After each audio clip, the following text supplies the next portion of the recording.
Di awal film kita akan diperlihatkan seorang raja dengan beberapa pasukannya yang sedang mengejar dan memburu seekor naga. Dan sesampainya mereka di suatu gua, sang naga pun tiba-tiba muncul dan membantai habis semua pasukan itu. Mengetahui bahwa posisinya telah terpojok, raja itu pun menyerah dan bersujud di hadapan naga tersebut. Ratusan tahun kemudian di suatu negeri yang jauh kita akan diperkenalkan dengan seorang putri bernama Elodie dan juga adiknya yang bernama Floria.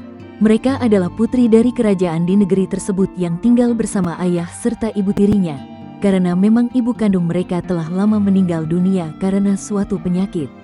Dalam keadaan cuaca dingin yang sangat ekstrim membuat rakyat di kerajaan Elodie kekurangan air dan juga pasokan makanan.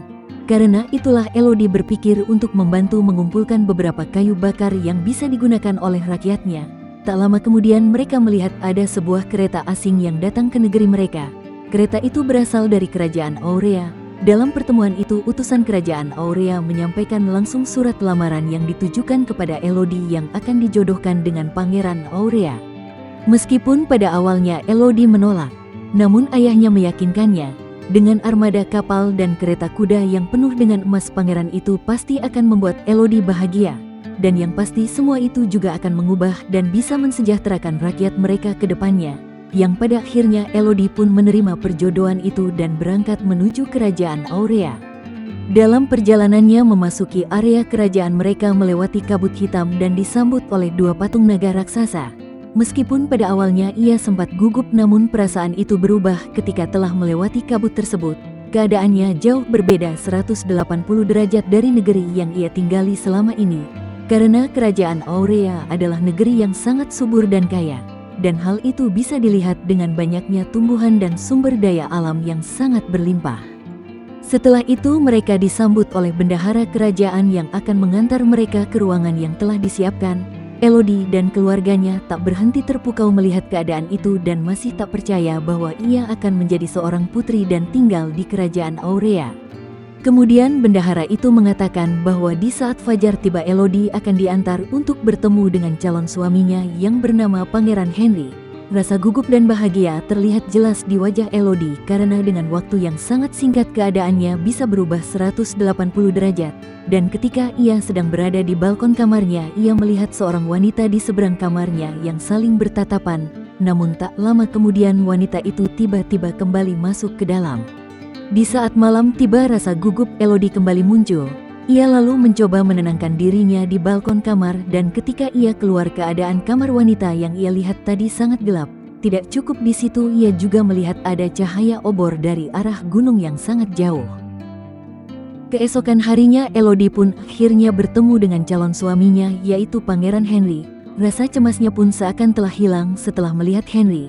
Bahkan tanpa rasa ragu ia meminta Henry untuk melakukan kencan tanpa diawasi oleh pengawalnya. Di sini Henry juga terlihat tertarik dengan Elodie setelah melihatnya mengendarai kuda. Setelah itu Elodie bertanya tentang obor-obor yang ia lihat tadi malam. Dan Henry menjawab bahwa itu adalah upacara pertama dari 3 upacara kuno yang harus dilakukan untuk menghormati para leluhur mereka. Di sisi lain setelah membahas tentang pernikahan kedua putra-putri mereka, ayah Elodie terlihat seperti tak percaya dengan apa yang baru saja ia dengar.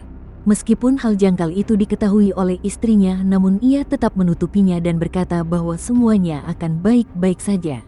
Singkat cerita, sehari sebelum acara pernikahan dimulai, sang ibu tiri yang asakan kejanggalan akhirnya mencoba meyakinkan Elodie bahwa pernikahan ini adalah kesalahan besar dan meminta Elodie untuk memikirkannya lagi sebelum terlambat.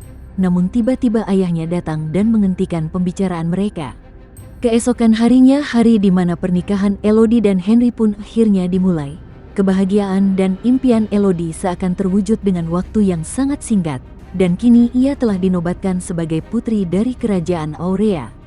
Namun kebahagiaan itu tidak bertahan lama. Setelah acara pernikahan selesai, bahkan belum sempat malam pertama, Henry dan Elodie melakukan perjalanan ke suatu tempat dan ternyata mereka menuju ke suatu gunung yang dilihat Elodie sebelumnya. Dan Henry mengatakan bahwa mereka akan melakukan upacara kuno kedua untuk menghormati para leluhur mereka di gunung tersebut. Singkat cerita, makhluk itu kemudian menyerang para warga dan menghancurkan desa. Sang raja kemudian memerintahkan pasukannya untuk memberikan perlawanan dan membunuh makhluk tersebut.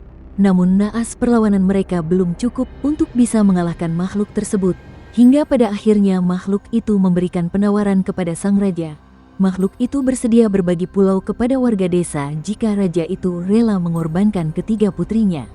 Meskipun raja sangat menyayangi putrinya, namun tanggung jawab dan kewajiban pada rakyatnya sangatlah besar hingga pada akhirnya terlahirlah sebuah kerajaan Aurea. Setelah itu Ratu Area melakukan sesi sakral berikutnya dengan cara melukai telapak tangan Henry dan Elodie. Hal itu dilakukan untuk bisa menyatukan darah dari kedua insan tersebut. Dengan menyatunya darah mereka, Elodie kini telah sah menjadi bangsawan dari Putri Aurea. Dan sebagai penutup dari upacara itu, Elodie diminta untuk melemparkan koinnya ke dalam jurang. Dan ketika upacara telah selesai, Henry kemudian menggendong Elodie untuk kembali ke kereta. Namun tiba-tiba Elodie dilemparkan ke jurang oleh Henry. Singkat cerita, dengan semua hal aneh yang ia alami, Elodie pun memberanikan dirinya untuk bertanya kepada naga tersebut apa yang ia inginkan sebenarnya.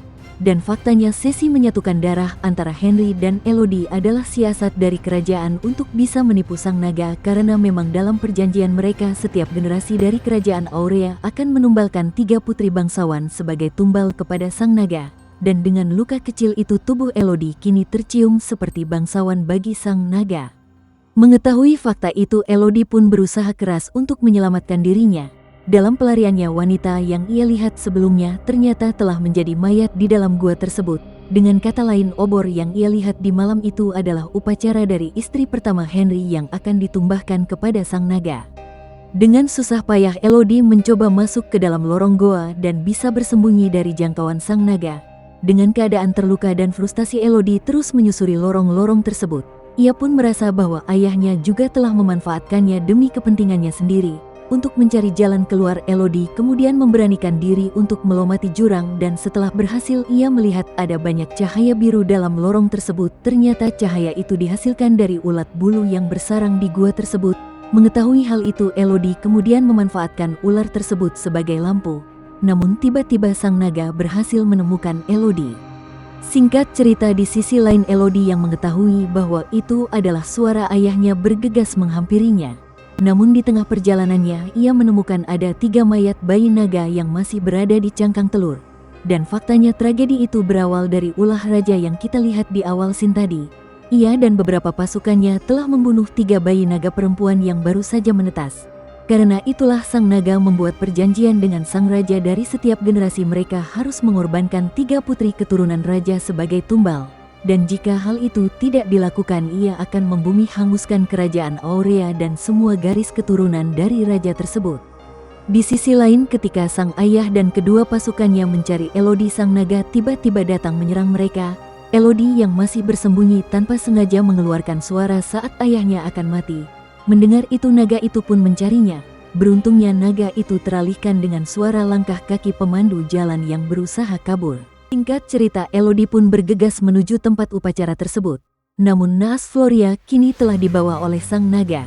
Dengan pengalaman dan persiapan rambut barunya, Elodie pun kembali menyusuri lorong gua tersebut dan membuat jebakan untuk bisa memancing naga itu keluar. Dan ketika naga itu terpancing, Elodie yang ternyata telah menunggu di tempat sang naga memanfaatkan keadaan itu untuk membawa Floria pergi. Namun karena keadaan adiknya yang terluka, Elodie pun meminta Floria untuk bersembunyi, sementara ia sendiri akan berhadapan langsung dengan naga tersebut. Dalam keadaan itu, Elodie mencoba meyakinkan sang naga bahwa dirinya dan semua putri yang ditumbalkan dalam gua tersebut bukanlah keturunan dari bangsawan.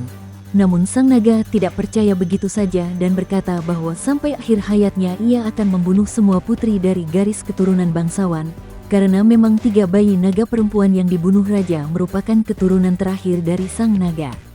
Dan tiba-tiba sang naga mengeluarkan nafas apinya hingga membuat Elodie terlempar ke danau hingga terluka parah.